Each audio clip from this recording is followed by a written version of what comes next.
반갑습니다. 산돌교회에서 초청해 주실 때마다 더 반갑고 더 감사합니다.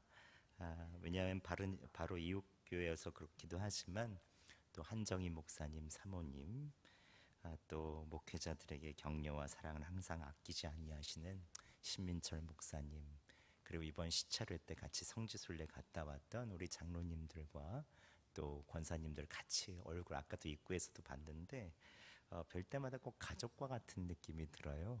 그래서 올 때마다 항상 친근하고 맞아주시는 것이 얼마나 감사한지 모르겠습니다. 특별히 오늘은 다른 자리보다 더 기쁘고 감사한 자리죠. 교회를 평생 섬기신 원로 장로님의 추대식과 그리고 명예권사님을 추대하고 항존 직분자들의 은퇴식을 한다는 게 또 얼마나 감사한 일입니까? 특별히 영광스러운 주님의 몸인 산돌교회를 위해서 또 섬기며 헌신하신 분들, 이렇게 아무런 이상 없이 끝까지 완주하시고 은퇴하신다는 것만으로도 감사한 일이죠. 오늘 하나님께서 주시는 건강과 은혜가 은퇴하시는 모든 분들에게 함께 하시기를 예수 그리스도의 이름으로 축원합니다. 오늘 말씀은 하나님께서 모세를 부르시고 이스라엘 백성에게 보내시는 장면입니다. 왜 은퇴하는데 부르시는 장면이냐? 다시 한번 우리에 있는 처음부터의 지금까지 여정을 좀 돌아보고 앞으로 새로운 부르심으로 어떻게 갔으면 좋을까 좀 살펴보려고 오늘 이 말씀을 전하려고 합니다. 오늘 말씀은 여호와 하나님께서 손을 품에 넣으라고 하셨으니까, 그러니까 나병이 생겼고 또 나병을 다시 품에 넣으라고 했더니 뺐더니 소원이 나았다라고 하는 이 말씀이죠.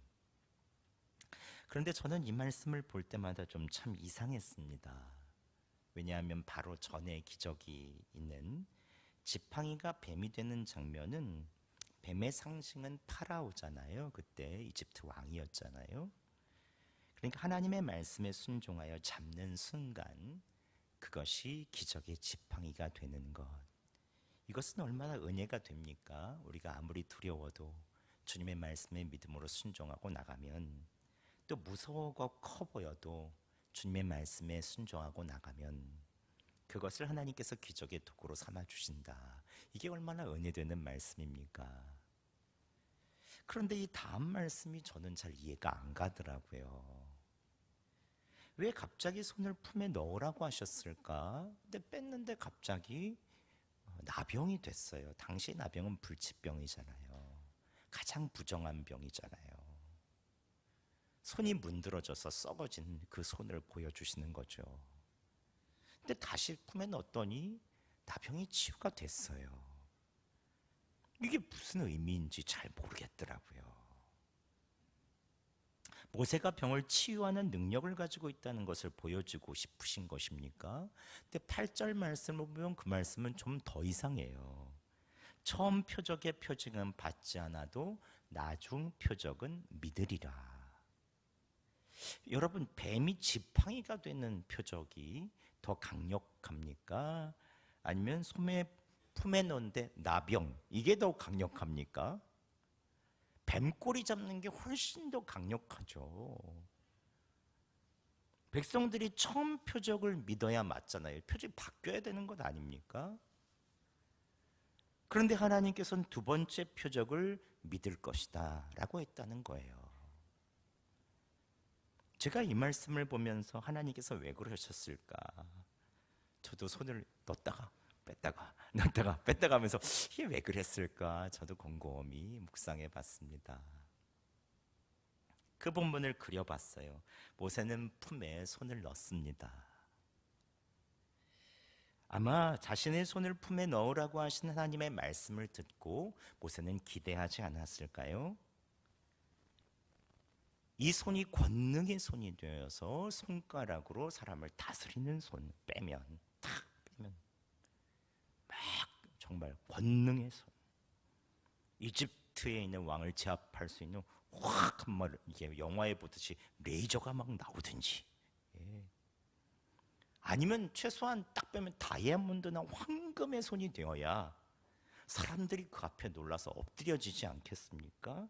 이집트 왕보다 더 큰 다스림의 힘의 손이 되어야 되지 않겠습니까? 근데 빼는 순간 어떻습니까? 고름이 나오고 악취가 나오고 문드러진 나병이 된 거예요. 이때 모세의 마음이 어땠을까요? 아니 주님 이게 뭡니까? 요즘 말로 헐 그러지 않아요? 헐 이렇게도 얘기했겠죠. 이게 뭡니까 도대체? 그런데 하나님께서 모세에게 더 힘든 명령을 하시죠. 다시 내 손을 품에 넣으라. 네, 여러분 그 문드러진 손을 다시 품에 넣을 수 있겠습니까? 고름이 나오고 문둥병이 나오는 거는 품에 넣으면 전염되는 거잖아요. 지금이야 나병이 약 먹고 그러면 전염이 안 된다는 걸 알지만 그 당시는 어떻습니까? 빨리 이 손이라도 잘라버려야 그래야 살지요. 어떻게 그 손을 품에 넣을 수 있겠습니까? 모세는 기가 막혀서 아마 말이 안 나왔을 것입니다. 전능의 손, 위대한 손, 최소한 건강한 손이 되어야 되는데 문둥병에 걸려서 새하얗게 번하고 고름 나오는 그 손을 품에 넣으라고 하니 어떤 생각이 났겠어요? 모세는 다시 그 손을 품에 넣을 수가 없죠. 여러분 사랑이 없으면 아프고 병든 것은 품에 넣을 수가 없지요. 오늘 그럼에도 불구하고 하나님께서는 모세가 사랑을 가지고 병든 손을 품에 품게 하십니다. 피고름이 묻고 문둥병이 가득한 손을 몸에 넣으면 어떻게 될지는 모르지만 자신의 손이기에 하나님의 말씀에 순종하여 그 문드러진 손을 하나님의 말씀이 있으니까 말씀을 믿고 품에 넣습니다. 그렇다면 왜 하나님께서 모세에게 이 같은 명령을 하십니까?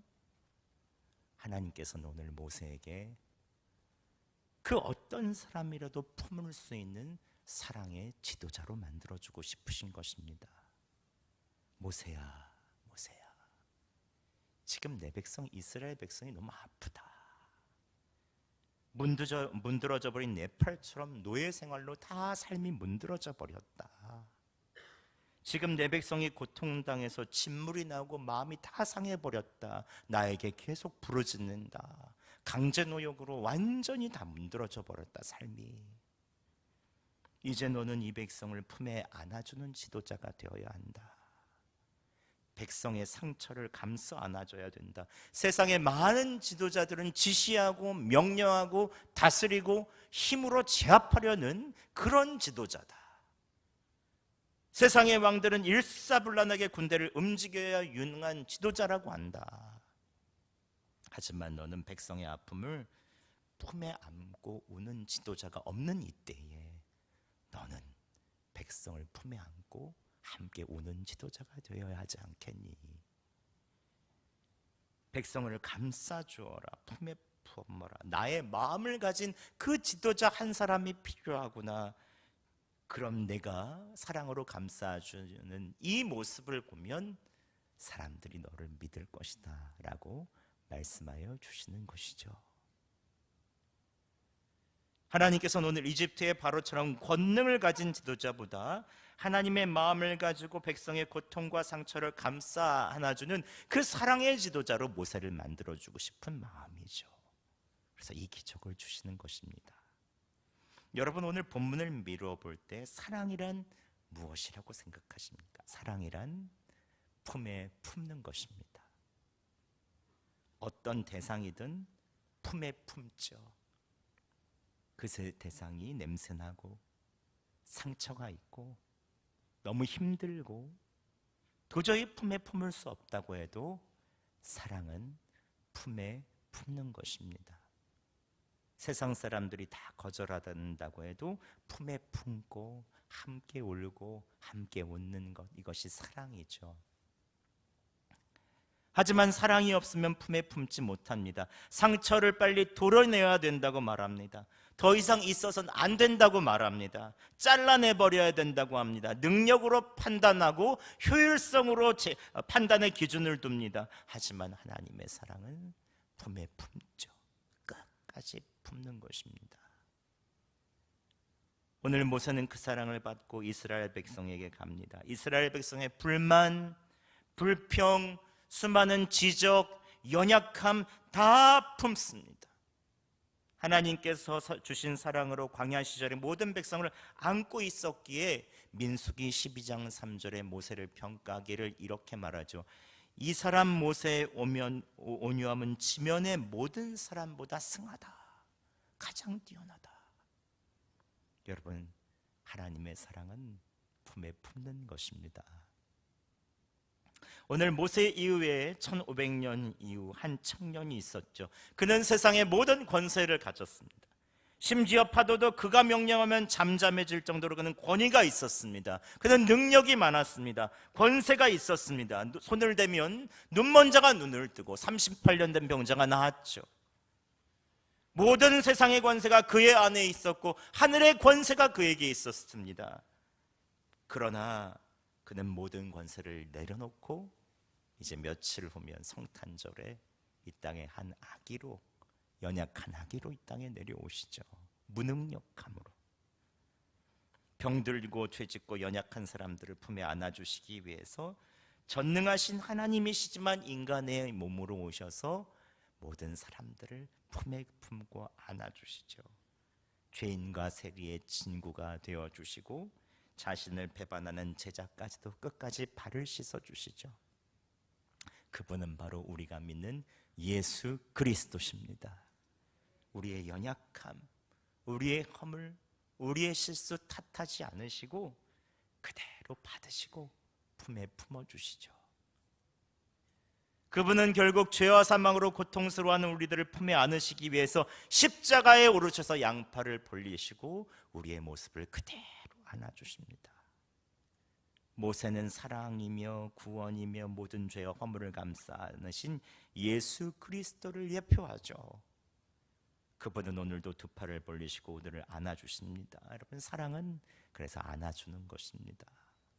품에 품어주는 것입니다. 세상의 모든 사람은 작게나 크게나 다 지도자죠. 최소한 한 가정의 부모로서 가정을 다스리기도 하고 직장에서 한 부서를 다스립니다. 특히 오늘 원로 목사로 초대되시는 장로님, 평생 집사로 섬기시다가 명예권사로 초대되시는 권사님, 그리고 은퇴하시는 모든 분들은 교회의 지도자셨죠. 세상의 지도자가 자신의 권력을 휘두르는 지도자라면 우리에 있는 중직자들은 세상의 지도자와 달리 성도들의 고통과 상처를 나와 똑같은 고통과 상처를 함께 안아주는 지도자죠. 예수님을 닮은 지도자로 계속해서 세워주셨습니다. 여러분, 은퇴하신다고 해도 아까 기도하시는 목사님께서 말씀하신 것처럼 우리의 행정적으로는 모든 것이 끝나지만 이러한 지도자로서의 직분은 끝난 것은 아닙니다. 장로로서, 권사로서, 직분자로서 그리스도인으로서 부르신 하나님의 부르심은 끊임없이 우리에게 고통과 상처를 끌어안고 함께 안아주라고 말씀하십니다. 우리가 예수님만큼 큰 품은 없죠. 하지만 도와줄 수는 있죠. 오늘도 제가 설교 때 우리 교회에서 우리 함께 소상공인들 도와줍시다. 여수 지역에 숙박 없어도 안 되고 우리 이게 먹는 것도 잘 안 되니 배달 조금 더 시키고 치킨도 좀 시켜서 보내주고 우리 함께 이렇게 합시다라고 얘기를 했습니다. 우리 모두 다 지금 어려운 상황들이죠. 나라와 모든 경제가. 우리가 조금 더 그리스도인으로 나아가 고통과 상처를 끌어안아주는 그런 그리스도인이 되어야 합니다. 아직도 많은 성도들, 많은 세상 사람들이 아픈 상처를 가지고 나를 안아주세요, 나를 안아주세요 하고 외치죠. 오늘 산돌교회의 선배이시고 오늘 추대되시는 은퇴하시는 항존 직분자들 분들께서 예수님의 뒤를 계속해서 따라가시며 교회를 품에 품어주시기 바랍니다. 사랑으로 안아주시기 바랍니다. 이것이 우리가 끝까지 해야 되는 일이죠. 또 이 자리에 계신 모든 성도 여러분, 우리가 달려갈 길은 오직 다른 길이 없습니다. 우리는 사랑만 하면 됩니다. 주님께서는 나중에 우리의 것을 판단해 주실 것이고 우리는 사랑만 하고 안아주기만 하면 되죠. 이것이 우리가 해야 되는 일입니다.